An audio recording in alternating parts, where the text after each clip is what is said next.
Alitan ni Supremo at Cruz Zito Uno madami nang nadamay. Makaraan nga nang nagpaalam si Supremo sa kanyang pag-alis sa Donggalo, ay tila dahil daw ito sa kasama sa grupo na si Cruz Zito Uno. Makikita sa unang pahayag nito na nagpapaalam ito ng maayos kay Kuya at nagbigay respeto. At sumunod na pahayag nito ay patungkol naman ito sa kaarawan ni Smuglas na kung saan magkakasama sila sa larawan basahin.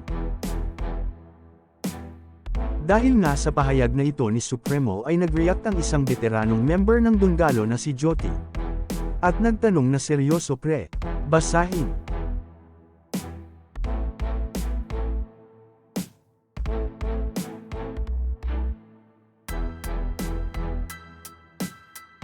At nagpahayag muli si Supremo dahil sa mga pagtatalo-talo ng mga member ng Donggalo sa isyu nila ni Cruz Zito Uno. Basahin.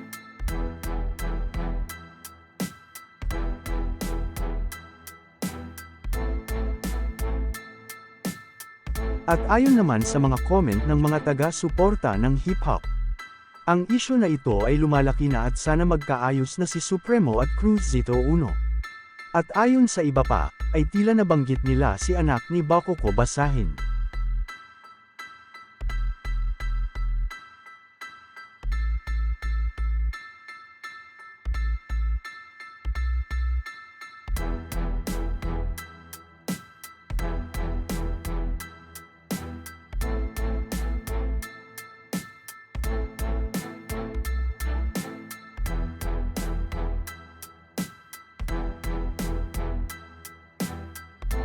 Ano kaya ang susunod na mangyayari? Sayang ang 27 years na samahan ng dalawa at ng grupo na Cruzado kung hindi sila magkakaayos.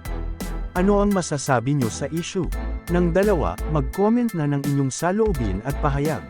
Hanggang sa susunod na balita. Muli, maraming salamat.